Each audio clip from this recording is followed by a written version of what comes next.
It's creamy, luscious, filled with lots and lots of aroma.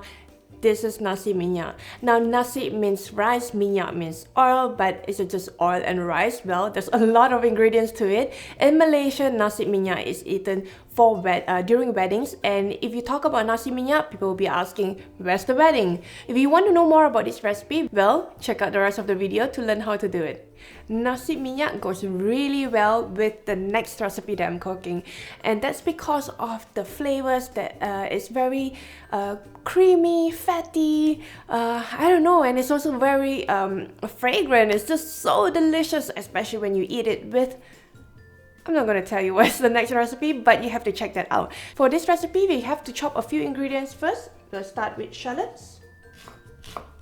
Just slice them. And of course, use a sharp knife. That works very well.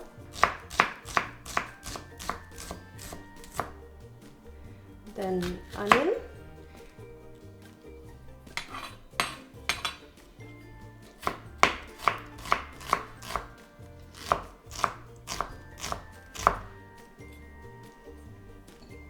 Garlic.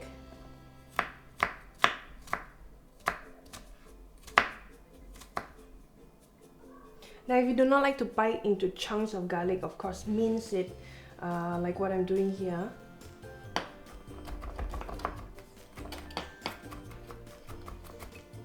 Ginger. Now, ginger really adds fragrance to the rice.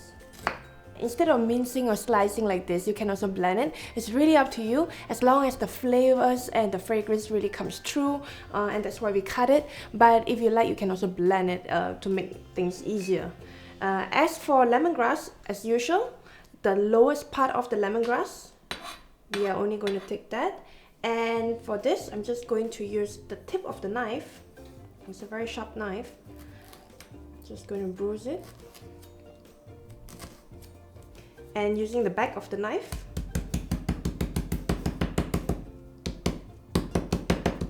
there you go. So that's really very simple. Now with this rice, it's really special because we're going to cook it just like the biryani style, where we use ghee. Now you can get ghee in supermarkets or in specialty stores like the Asian grocer, but you can also actually make it using butter. If you want to see how it is done, well, you can check out my biryani video. And over here, I have the melted ghee. Now, the smell of ghee can sometimes be too strong. Some people do not like it. So with this recipe, you always add a little bit of margarine, for example, or other types of plant oil. So here I have a bit of margarine because margarine really is very fragrant. So just a bit of it. So we're going to combine ghee and margarine here. You can do this in a rice cooker, for example, or a stainless steel pot. If you've seen me cooking rice, I always do it in a stainless steel pot, but this has been my latest favorite. Once the ghee and margarine is hot, that's when we are going to add lemongrass. Okay. And then shallots, onion,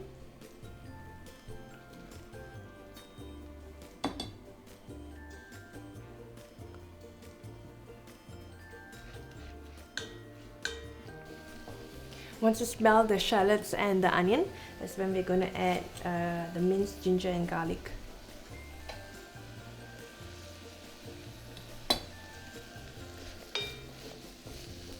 Just as about now, we are going to add the rest of the ingredients. Here we have star anise, cloves, cardamom, pods. Well, that's really going to make the fragrance of the rice even more intense. And last but not least, cinnamon. So saute the ingredients until it's all wilted, it's soft. And that's when we're going to add rice to it.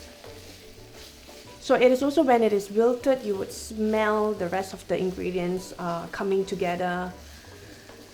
So that's what we want. That's why this rice is so special. It's just not any white rice or basmati rice. Last but not least, pandan leaf. Now pandan leaf is the vanilla of Southeast Asia. It's to give a fragrance again to the dish. So here I have pandan leaf knotted, you have to tie it or bruise it a little so that the aroma comes through. Then add it to the pot and saute this, and then it's the rice. So we are using basmati rice over here. You can use different types of rice like jasmine rice. So I've just rinsed the rice earlier, then pour it out.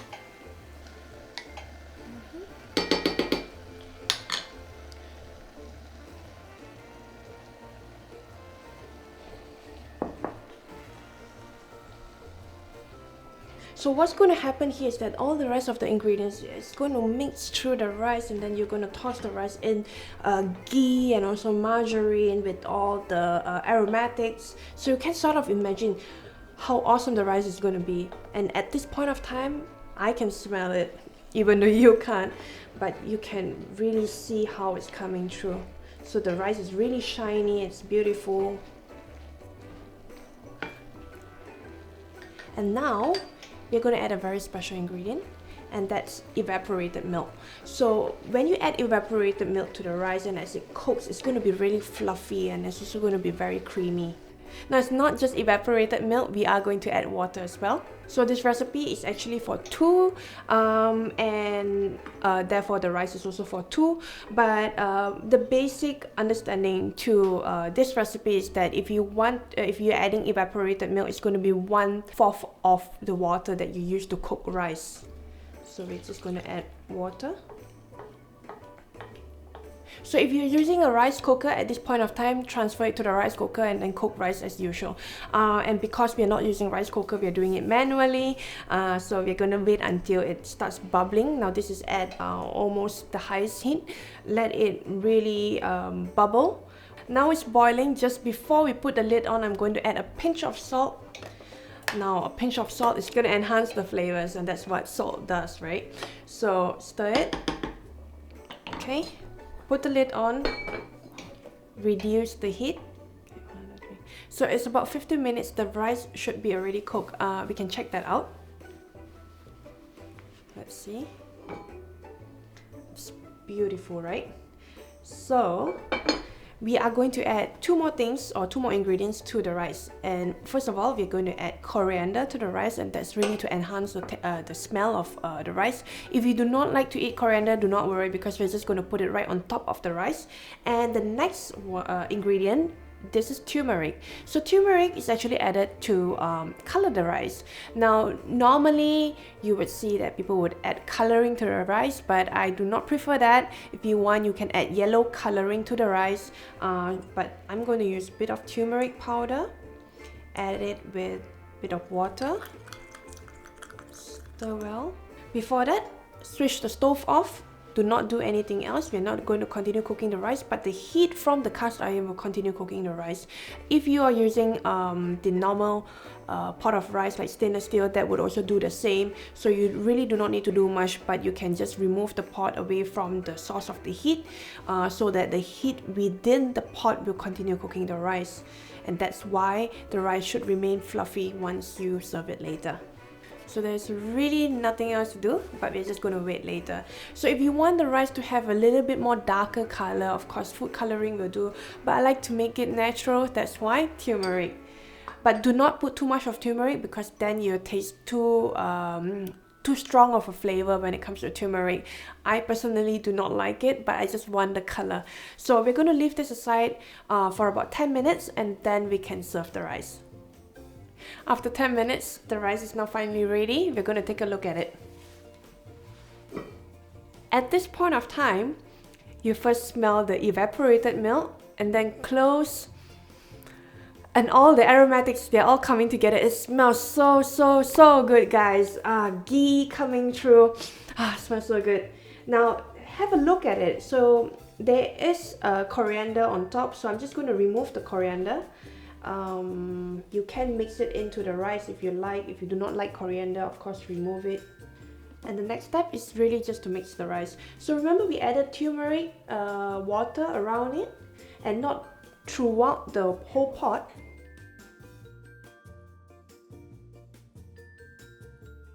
Scoop it out and try. So here I have just a spoonful of rice, and normally what you do, of course you have a bit more rice. You eat it with a bit of fried shallots and some parsley. So just a small one, just to show you how it looks like. Like this, a very small portion for myself, because later on I'm going to eat this rice with something really awesome, and that awesome recipe is going to come up next. So if you want to take a guess, what recipe could that be? Tell me in the comment section below. But before that, try this out. So this is the final result. It smells so good.